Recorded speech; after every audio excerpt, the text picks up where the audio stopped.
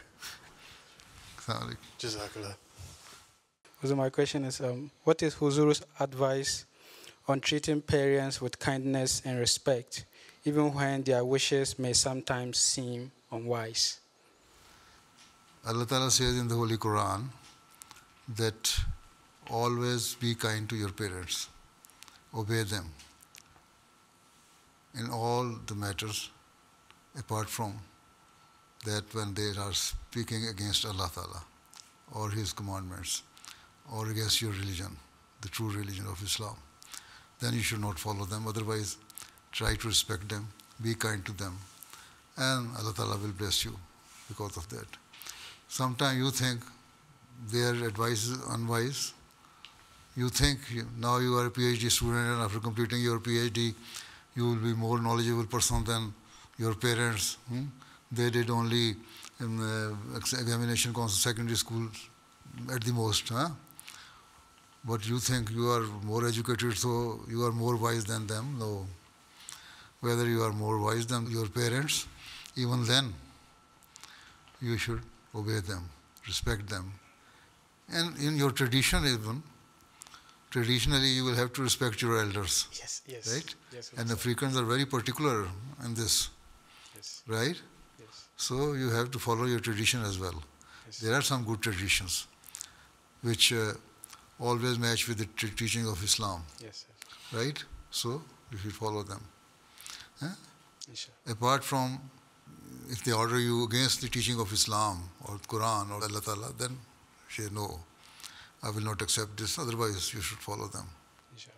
Okay? Yes. Or if you don't follow them, just kindly treat them and diplomatically refuse their order or whatever they are saying. Right? Yes, sir. Never be harsh to them. پیارے حضور، آج کے دور میں خاص طور پر مغربی معاشرے میں یہ فکر کی بات سامنے آتی ہے کہ نوجوانوں کا خدا، دین اور مسجد سے تعلق کم ہوتا جا رہا ہے، لیکن جب غیر نصابی سرگرمیوں اور پروگراموں کی بات آتی ہے تو نوجوان اس میں دلچسپی دکھاتے ہیں اور شامل بھی ہوتے ہیں۔ پیارے حضور کی کیا رہنمائی ہے کہ ہم ان سرگرمیوں کو جیسے کھیل، سیر یا تفریحی پروگرام کس حد تک استعمال کریں تاکہ نوجوان کو آہستہ آہستہ دین اور مسجد کی طرف متوجہ کیا جا سکے؟ تمہارے کیا خیال ہے کس طرح ہونا چاہیے؟ استعمال کرنا چاہیے کافی حد تک، جو بھی سوال یہ ہے کہ کوئی نہ کوئی اس کے لیے اٹریکشن تو آنی چاہیے نا۔ بالکل۔ تو ان کو اپنے قریب لاؤ نا، اٹیچ تو ہوں گے نا۔ جی۔ جب قریب آئیں گے تو خود کچھ نہ کچھ تمہارے سیکھیں گے بھی.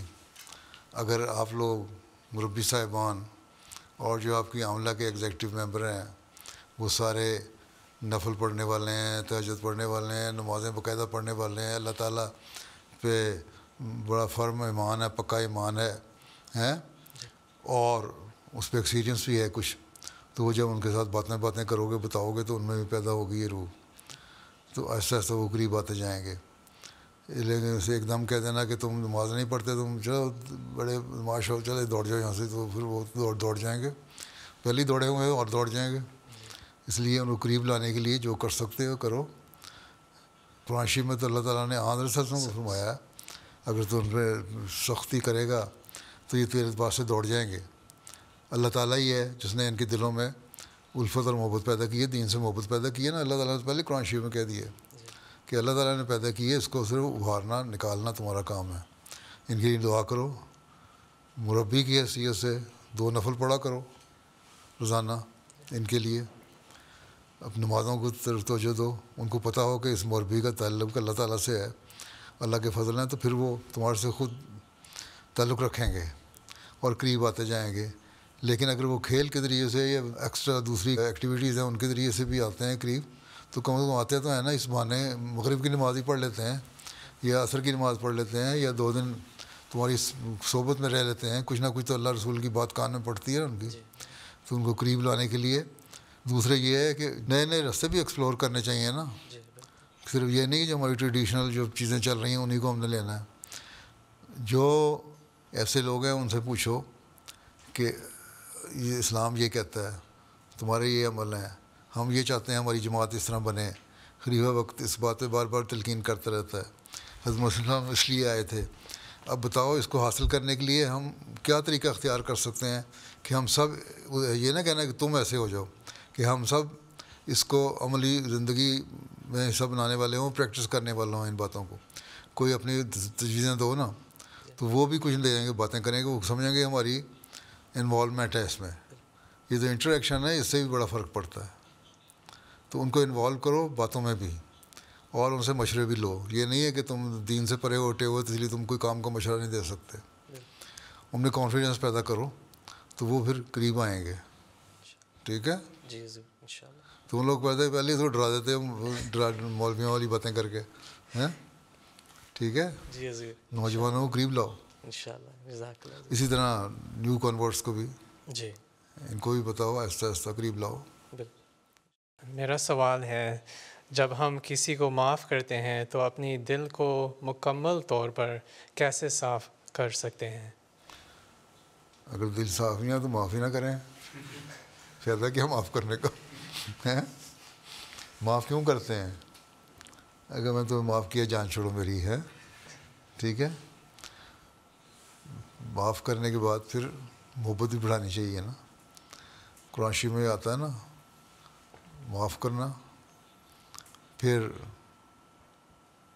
اس کے اوپر احسان کرنا. ٹھیک ہے, وہ احسان یہ ہے کہ پھر اس کے ان کو کچھ تحفہ دے دو, ان سے اچھے تعلق رکھو, ان کے لیے دعا کرو, اپنے لیے دعا کرو کہ اللہ تعالیٰ ہمارے دل کو بھی صاف کرے, ان کے لیے بھی دعا کرو ان کے دل بھی صاف ہوں. اور پھر آنسر نے فرمایا تحفوں سے محبت بڑھتی ہے, تو تھوڑا سا تحفہ بھی دے دیا ان کو, اس کو احساس پیدا ہو گیا ہاں واقعی اس نے دل سے معاف کیا تھا. اور جب آپ تحفہ دیں گے تو آپ کو بھی خیال ہوگا کہ ہاں جب میں نے تحفہ دے دیا تو اب منافقت دل میں نہ ہو میرے. یہ تو ہپوکریسی ہے نا کہ وہ معاف بھی کر دیا, اندر دل میں کینہ اور وینڈکٹیونیس ہو, وہ نہیں ہونی چاہیے. ٹھیک ہے, تو دعا بھی ہو اور ساتھ عمل بھی ہو. ٹھیک ہے نا, پھر ہی کر سکتے ہیں. بہت مشکل کام ہے معاف کرنا. Whilst elaborating further, Hazrat Amirul Mu'mineen told an incident narrated by the Promised Messiah ﷺ about how Hazrat Imam Hussain radhiyallahu anhu forgave a slave in relation to the interpretation of Surah Al-Imran, verse 135 of the Holy Quran. حضرت مسلم علیہ السلام نے ایک واقعہ لکھا ہے قرآن شریف کی آیت کی تشریح کرتے ہوئے کہ ایک ملازم تھا, اس کو گرم پانی گرا دیا ان پہ. کئی دفعہ بیان کر چکا ہوں, پتہ بھی ہوگا آپ کو. تو آپ نے گھور کے دیکھا تو انہوں نے آیت کو پڑھی کہ اللہ یہ کہتا ہے غصے کو دباؤ. انہوں نے کہا اچھا غصہ دبا لیا, پھر اگلا انہوں نے کہا یہ بھی اللہ تعالیٰ کہتا ہے کہ معاف بھی کرو. انہوں نے کہا معاف بھی کر دیا. ہاں پھر انہوں نے کہا اللہ تعالیٰ تو یہ بھی کہتا ہے احسان بھی کرنا چاہیے. اچھا کہتا ہے تمہیں احسان کیا, تمہیں آزاد کیا. اس زمانے میں تو سلیوری تھی نا, سلیوس تو رکھے ہوتے تھے نا, یا غلام رکھے ہوتے تھے, جس کو کہہ سکتے ہیں سلیو. اس طرح تو نہیں تھے اسلام میں جس طرح انہوں نے بنایا ہوئے ہیں. غلاموں کے بھی حق تھے. وہ غلام تھا اللہ تعالیٰ نے کہ وہ ان کے کام کرنے والے تھے نا, نوکر. اللہ تعالیٰ نے تمہیں آزاد ہے, تم جو مرضی کرو. یہ احسان کیا. تو حضرت موسیٰ نے لکھا ہے کہ دیکھو کہ ایک بندے نے اپنے مالک پہ پانی گرا کے اس کو نقصان پہنچایا لیکن آزادی حاصل کر لی. یہ ہے معاف کرنے کا اسٹینڈرڈ. پیارے حضور, میرا سوال ہے کہ شہید کا جسم شہادت کے بعد خراب نہ ہونا اور اس کا خون تازہ رہنا اور اس سے خوشبو آنا حقیقت سے کس طرح تعلق رکھتا ہے؟ دیکھو جی, یہ تو لا آف نیچر کے خلاف ہے کہ بندہ دفنایا ہو اور زمین میں چلا جائے. جو نیچرل پروسیس ہے اس کو ہڈیوں کا گوشت کا گل سڑ جانا یا وہ ہونا, وہ تو ہوتا ہی ہے, ہر ایک کے ساتھ ہوتا ہے. یہ نہیں ہو سکتا کہ آپ نے 2 سال بعد 4 سال بعد شہید کے قبر کھو دیں گے تو وہاں اس کو تازہ جسم اس کا ہوگا. اتنا انبیاء کا بھی نہیں ہوتا, تو شہیدوں کا کتنا ہوگا؟ انبیاء کا تو مشاں کام ہے نا.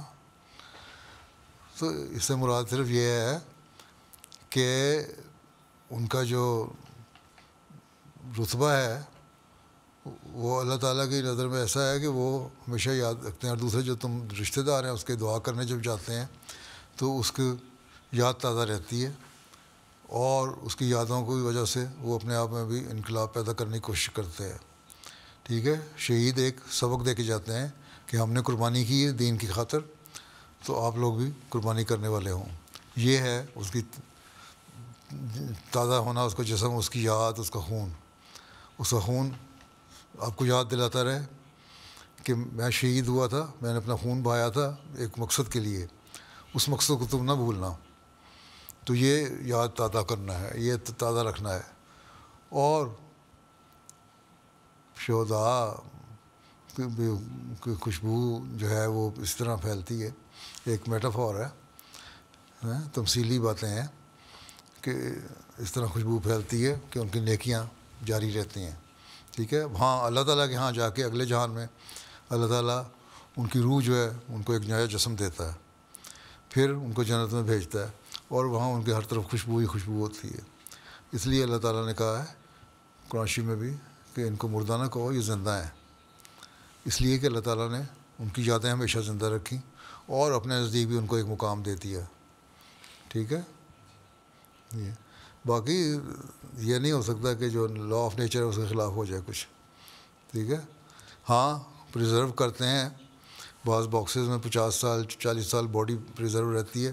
ہو سکتا ہے وہ اندر اس کے باڈی میں اندر جو اس کا پروسیس کا ہے جو وہ تو ہوتا ہوگا, گوشت بھی چھوڑتا ہوگا, ایک حد تک ہی رہتا ہے نا ہڈیوں کے ساتھ گوشت, لیکن اس میں بو نہیں آتی ہے, تابوت خراب نہیں ہوتا, تو اس کو اسی طرح دفنایا جا سکتا ہے. لیکن بعض دفعہ جب تابوت ٹوٹ جائے تو اس میں سے جس طرح مردے میں یا مرے ہوئے انسان کا آتا ہے اسمیل آتی ہے, اس میں سے بھی آتی ہے پھر. ٹھیک ہے, وہ نہیں ہے. پرانے زمانے میں جو ایجپٹ میں جو ٹیکنالوجی تھی اس زمانے کی, وہ مومیز بناتے تھے ہیں, وہ انہوں نے ساتھ کچھ کیمیکل لگاتے تھے نا, رکھتے تھے پریزرو کر کے.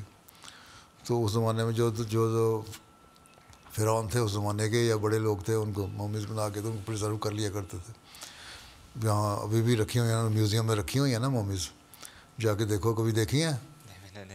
کبھی دیکھو جا کے تو پتہ لگتا. میں گیا تھا یہاں ٹیورن میں بھی ایک ان کا میوزیم ہے, وہاں بھی انہوں نے مومیز رکھی ہوئی ہیں. تو وہ پریزرو ہیں وہ, لیکن پریزرو اسی طرح ہے کہ چہرے سے نظر آتے ہیں, باقی تو انہوں نے ایک لپیٹا لپوٹا ہوا ہے ان کے گرد, کیمیکل لگا کے پتہ نہیں کیا کچھ لگا کے گیا ہوا, اندر سے پتہ نہیں کیا ہے کیا نہیں, لیکن باہر وہ پریزرو کر دیا. اسی طرح فرعون کو اللہ تعالیٰ نے کہا تھا کہ اب تم بچ تو نہیں سکتے, ہاں تمہارے جسم کو میں محفوظ کر لوں گا. اور وہ محفوظ کر لیا ممی بنا کے اللہ تعالیٰ نے. اور وہ اب فرعون اس زمانے کا, موسیٰ کے زمانے کا فرعون کی ممی اب بقی. تو یہ قرآن شریف کی یہ پیشگوئی بھی پوری اس طرح ہوئی. لیکن وہ ایک ٹیکنالوجی ہے, اس کے تحت وہ ہوا تھا, وہ بھی نہیں کر سکتے. لیکن یہ کہنا کہ جی صرف شہید ہو گئے تو محفوظ ہو گیا, اس طرح نہیں ہوتا. نبی نہیں محفوظ ہوتے تو باقی کس طرح ہوں گے. ٹھیک ہے جی. چلو اب تم نے تصویر کھنچوانی ہے تو کھنچوا لو. جی پیارے. باقی کسی کے پاس سوال ہیں تو لکھ کے دے دینا ان کو, وہ پھر لکھے ہوئے پہنچ جائیں گے آپ کو جواب. وہ پھر آپ وہاں اپنی جو میٹنگ ہوتی ہے نا اس میں پڑھ کے سنا دیں. جزاک اللہ پیارے حضور آپ کے ٹائم کا. As the mulaqat concluded, the Khuddam had the opportunity to have a photo with Hazrat Amir al-Mu'mineen and receive the gift of pens.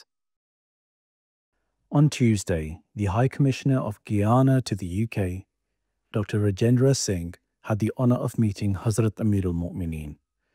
During the meeting, in light of the teachings of Islam, Hazrat Khalifat al-Masih highlighted the importance of fighting corruption in order for nations to progress.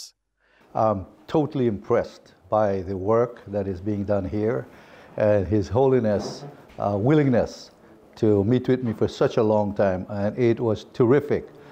It was very, very, very impressive to hear him talk about the poor, and I thought I explained where we are going in terms of increasing or decreasing the level of poverty in our country. One of the things I was intrigued by is knowledge of agriculture. And I learned after, just when I left his office, that his background, he has a background in agriculture. So it was kind of a pleasantry for me to have a conversation with him on agriculture. I myself, I was the CEO of a sugar company at one time. So there was a lot of things that I learned. And I was very, very, very glad to hear him say that once you can bring people together, the country will prosper, because that is exactly what we're trying to do in Guyana, is to bring all the races, all the genders, all the people together as Guyanese and as one Guyana. Those were highlights from just some of Beloved Hazur's activities last week. We now end with our final segment, the Friday Sermon Summary. In today's Friday sermon, Hazur, may Allah be his helper, spoke regarding the Battle of Hunain and the expeditions that followed. Hazur, may Allah be his helper, mentioned remarkable incidents of healing granted through the blessed touch and prayers of the Holy Prophet sallallahu alaihi wasallam. آیت بیان کرتے ہیں کہ جنگ حنین میں میری پیشانی میں ایک تیر آ لگا اور میرے چہرے اور سینے پر خون بہہ کر پھیلنے لگا. رسول اللہ صلی اللہ علیہ وسلم اپنا ہاتھ مبارک میرے چہرے اور سینے سے پیٹ تک پھیرا اور خود خون صاف کیا، جس سے خون اسی وقت بند ہو گیا. اس کے بعد آپ نے میرے لیے دعا فرمائی. بعض روایت کرنے والے یہ بھی کہتے ہیں کہ آن صلی اللہ علیہ وسلم نے جو ہاتھ پھیرا تھا وہ آپ کے مبارک ہاتھوں کے نشان ان کے جسم پر بعد میں بھی رہے. حضرت خالد بن ولید جو کہ گھڑ سوار دستے کے امیر تھے، وہ ابتدائی مرحلے میں ہی بری طرح زخمی ہو چکے تھے، پہلے بیان ہو چکا ہے، گر گئے تھے. ایک راوی بیان کرتے ہیں کہ جب کفار کو شکست ہو گئی اور مسلمان اپنے اپنے خیموں کی طرف چلے گئے تو میں نے رسول اللہ صلی اللہ علیہ وسلم کو دیکھا کہ آپ لوگوں کے درمیان چل رہے تھے اور فرما رہے تھے کہ مجھے خالد بن ولید تک کون پہنچائے گا. جب ان کے پاس پہنچے تو خالد کجاوے کے ساتھ ٹیک لگائے ہوئے تھے. حضور صلی اللہ علیہ وسلم خالد کے پاس بیٹھ گئے اور زخم دیکھ کر اپنا لعاب دہن لگایا، جس سے انہیں شفا ہو گئی.